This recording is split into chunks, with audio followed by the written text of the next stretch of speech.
देखा जब सरकार करने पे आती सब कुछ हो जाता है।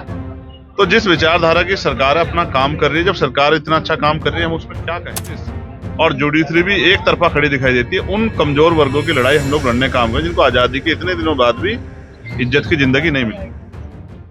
सांसद महोदय, कुंभ मेले को लेकर लगातार जो अखिलेश यादव भी बयानबाजी कर रहे हैं, उन्होंने कहा है कि कुंभ में लोग 3 काम के लिए जाते हैं, पाप हटाने के लिए, पुण्य कमाने के लिए और दान करने के लिए।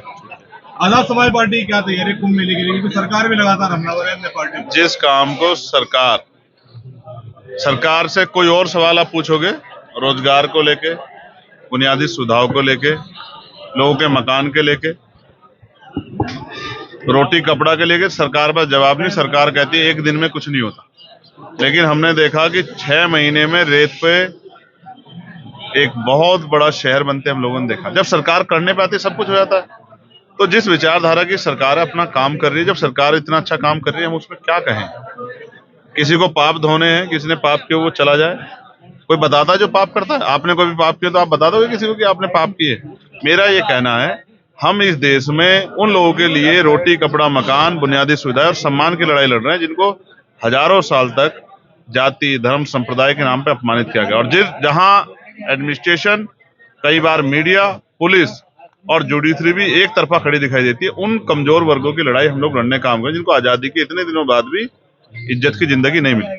संबल में हिंसा हुई थी 1978 में, उसकी फाइल दोबारा खोली जा रही है 47 साल के बाद। क्या कहेंगे इस पर? 7 दिन में रिपोर्ट मांगी है सरकार ने, लगातार मंदिर मठ खोजों का अभियान चलाया जा रहा है, क्या कहेंगे इस पर? अब मैं फिर यही कहूंगा कि जिनका एजेंडा ही बांट कर हो, या जिनका चुनावी एजेंडा ही जो है वो हिंदू मुसलमान के आधार पर, उनसे क्या उम्मीद कर सकते हो।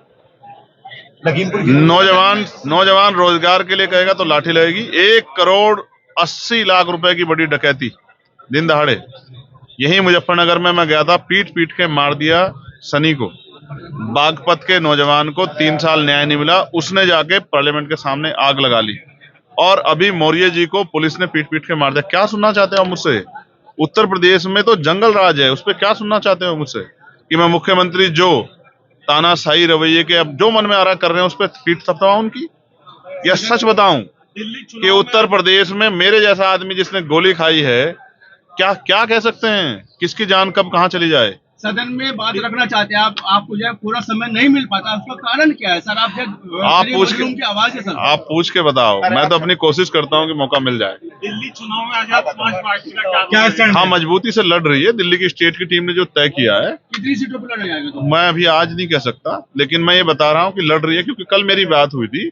हम मिल्कीपुर भी लड़ रहे हैं और हम लोग दिल्ली का चुनाव भी लड़ रहे हैं। 2027 के लिए क्या स्टैंड है? आजम खान से नजदीकियां कहीं ना कहीं मुश्किलें बढ़ा रही हैं और लोग किसी को परेशानी है किस बात से? ऐसा नहीं होना चाहिए। अगर अच्छे लोग मिलकर लड़ेंगे तो इससे फायदा होगा। और ये एक ऐसा समीकरण है कमजोरों का, ये जुड़ेंगे तभी भाजपा को रोका जाए, इसके अलावा कोई रास्ता नहीं है।